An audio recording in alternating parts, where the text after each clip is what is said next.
Ülkemizde 1920'li yıllardan itibaren bir karma eğitim sistemi var ve bu karma eğitim sistemi 100 yıldır ülkemizde devam ediyor. Tabii bu noktada bu sistemin artılarını, eksilerini ciddi bir şekilde oturup analiz etmemiz gerekiyor. Bir sistem veya bir şey bize verdiğinden daha çok bizden bazı şeyler alıyorsa orada oturup ciddi anlamda düşünmeye ihtiyacımız var. Bugün Avrupa'nın birçok ülkesinde, Birleşik Krallık bunlardan bir tanesi, Almanya, İspanya, İrlanda, Belçika, daha adını sayamadığım birçok ülkede tek cinsiyetli eğitim veren okullar var. Ve bu okullar akademik anlamda sık sık başarılarıyla adından söz ettiriyor.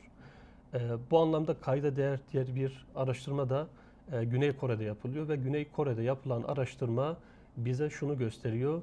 Tek cinsiyetli eğitim gören kız çocuklarının standart testlerden daha yüksek notlarda, daha yüksek puanlar veya daha yüksek başarı aldıklarını görüyoruz. Bu karma eğitim sisteminin gerek akademik anlamda, gerek psikolojik anlamda, gerek duygusal anlamda öğrenci üzerinde olumsuz etkileri olabiliyor. Bunlardan bazıları örneğin karşı cinsi etkileme isteği özellikle ergenlerde dikkat dağınıklığına sebebiyet verebiliyor.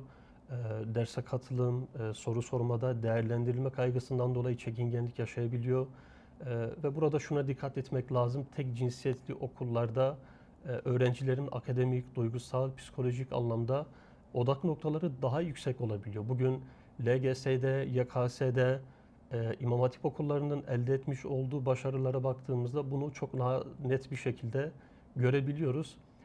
Özellikle ergenlik döneminde karşı cinsle kurulan ilişki akademik anlamda odağı azaltabiliyor ve bu da öğrencinin akademik başarısını olumsuz bir şekilde etkileyebiliyor. Araştırmalar bize şunu da gösteriyor. Tek cinsiyetli sınıflarda özellikle matematik ve fen derslerinde öğrencilerin yüksek başarı elde ettiği bildiriliyor.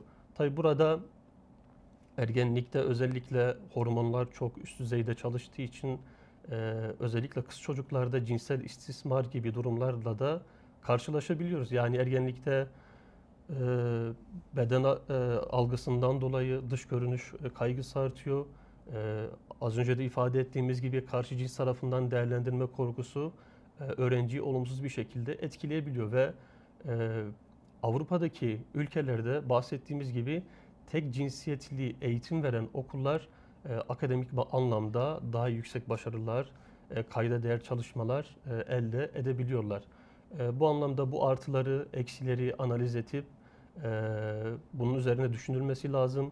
Karma eğitim sisteminin zararları noktasında ciddi anlamda bunu giderme noktasında yetkililerin adımlar atması gerekiyor ve ki zaten şu anda ülkemizde 100 yıldır bir karma eğitim sistemi var ve bunun kayda değer bir aslında dikkate değer başarılar görmek bu anlamda zor olabiliyor. Çünkü bunu PISA sınavlarından anlayabiliyoruz. Bugün PISA sınavlarında Türkiye'nin ortalaması OECD ülkelerinin altında yer alabiliyor. Bundan dolayı bunları göz önünde bulundurup bazı düzenlemelerin yapılmasına ihtiyaç var diye ifade etmek isterim.